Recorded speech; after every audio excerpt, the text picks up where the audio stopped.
देवी दुर्गा ने दैत्यों के संहार के लिए कई अवतार लिए हैं। उदाहरण के तौर पर महिषासुर, धूम्र विलोचन, शुंभ निशुंभ जैसे कई दैत्यों का वध करने के लिए देवी दुर्गा ने अवतार लिए हैं। इन्हीं में से एक दैत्य था रक्तबीज, जो महाशक्तिशाली था। पुराणों के अनुसार रक्तबीज नामक दैत्य ने लगभग 5 लाख वर्षों तक तप किया और ब्रह्मा जी की स्तुति की। रक्तबीज की तपस्या से ब्रह्मा जी प्रसन्न हुए और रक्तबीज के सामने प्रकट हुए। मैं तुम्हारी तपस्या से प्रसन्न हूँ, कहो क्या चाहिए। ब्रह्मदेव, मुझे अमरता का वरदान दीजिए। हिरण्यकश्यप की तरह देवता, दानव, गंधर्व, यक्ष, पिशाच, पशु, पक्षी, मनुष्य आदि कोई भी मुझे नहीं मार सके, ऐसा वरदान दीजिए। तथास्तु, मैं तुम्हें वरदान देता हूँ कि युद्ध में अगर तुम्हारे शरीर से एक भी रक्त की बूंद धरती पर गिरेगी तो उससे नया रक्त बीज जन्म ले लेगा तथा किसी के लिए भी तुम पर विजय पाना असंभव होगा। ब्रह्मा जी से वरदान पाकर रक्तबीज अहंकार में चूर हो गया। उसने चारों ओर हाहाकार मचा दिया। मैं अमर हूँ, अब मुझे युद्ध में कोई परास्त नहीं कर सकता।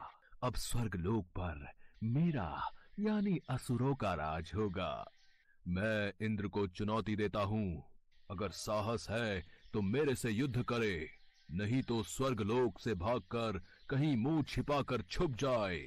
क्या रक्तबीज ने देवताओं को युद्ध के लिए ललकारा है? हमें उससे युद्ध करना होगा। राक्षस और देवताओं में युद्ध होने लगा। वरदान मिलने के कारण रक्तबीज और भी शक्तिशाली हो गया था। ये देखकर इंद्र सहित सभी देवता घबरा गए। ब्रह्मा जी के वरदान स्वरूप रक्तबीज का संहार किसी पुरुष के हाथों नहीं हो सकता। उसका वध केवल एक स्त्री ही कर सकती है।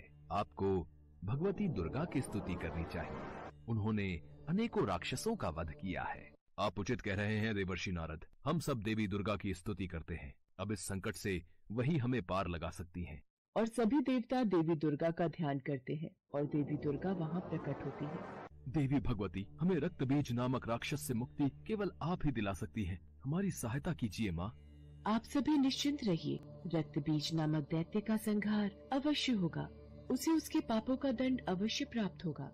देवताओं को आश्वासन देकर माँ दुर्गा ने रक्तबीज को युद्ध के लिए ललकारा।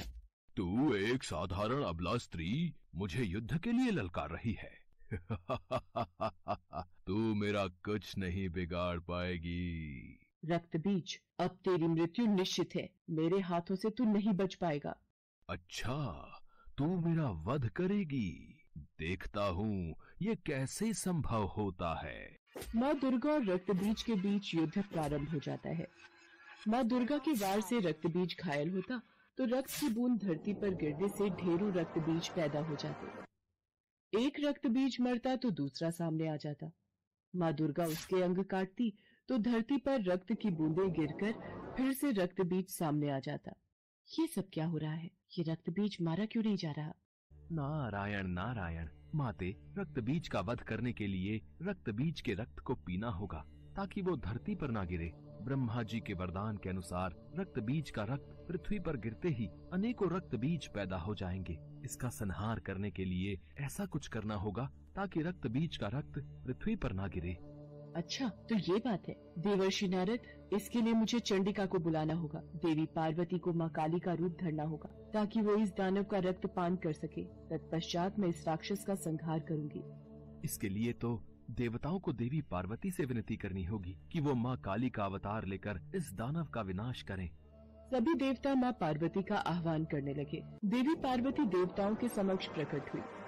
देवी पार्वती, आपको काली रूप धरना होगा ताकि जब भी मैं इस राक्षस पर प्रहार करूं, आप इसका रक्त खप्पर में लेकर रक्तपान करो।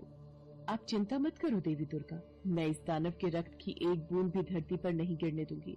देखते ही देखते माँ पार्वती ने काली का रूप धर लिया, जिन्हें देख दानव तो क्या देवता भी थर थर कांपने लगे और उनके समक्ष हाथ जोड़े खड़े रहे। माँ काली ने दैत्यों का गिरता रक्त पीना शुरू कर दिया। इससे नया दैत्य उत्पन्न नहीं हो रहा था। माँ काली ने अपना मुंह विकराल कर लिया। उन्होंने कई राक्षसों को निगल लिया। माँ काली का क्रोध बढ़ता ही जा रहा था। सब दैत्य मारे जा चुके थे, केवल रक्तबीज का वध होना ही बाकी था। देवी दुर्गा की जय, देवी काली की जय। हे कालिके, रक्त बीज का वध तभी होगा जब इसके शरीर का सारा रक्त बाहर निकल जाएगा। आपको रक्त बीज के रक्त का रक्तपान करना होगा और ध्यान रहे कि रक्त बीज के रक्त की एक बूंद भी धरती पर ना गिरने पाए। ऐसा ही होगा देवी दुर्गा। देवी दुर्गा और रक्त बीज में युद्ध होने लगता है। रक्त बीज देवी दुर्गा के प्रहार से बच रहा था। देवी दुर्गा ने रक्त बीज की भुजाओं पर वार किया। माँ काली ने रक्त को खप्पर में ले लिया और रक्तपान किया। देवी दुर्गा ने रक्त बीज के सिर को काटकर धड़ से अलग कर दिया और खप्पर में रख दिया। माँ काली ने सारा रक्त पी लिया। हे कालिके, आपकी मुंडमाला के लिए मैं रक्त बीज का ये मुंड आपको भेंट करती हूँ। मुझे रक्त चाहिए, मुझे दानवों के मुंड चाहिए, मुझे रक्त दो, मुझे दानवों के मुंड दो। हे शिवा, हे कालिके, रक्त बीज का वध हो चुका है, अपना क्रोध शांत करो देवी काली। मुझे दानवों का रक्त दो, मुझे दानवों का मुंड दो, मुझे दानवों का रक्त दो, मुझे दानवों का मुंड दो। कालिके को रोकने का एक ही उपाय है, भगवान शिव वही काली के क्रोध को शांत कर सकते हैं।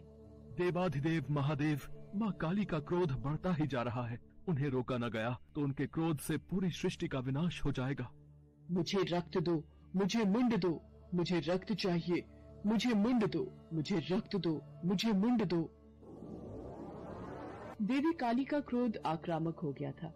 देवी काली क्रोध की अग्नि में बढ़ती जा रही थी। उनका क्रोध शांत नहीं हो रहा था। अचानक भगवान शिव धरती पर लेट जाते हैं और देवी काली का पैर उनके ऊपर पड़ जाता है और भगवान शिव को अपने चरणों में पड़ा देख देवी काली की जीभ बाहर आ जाती है और वो अपने वास्तविक रूप में आ जाते हैं।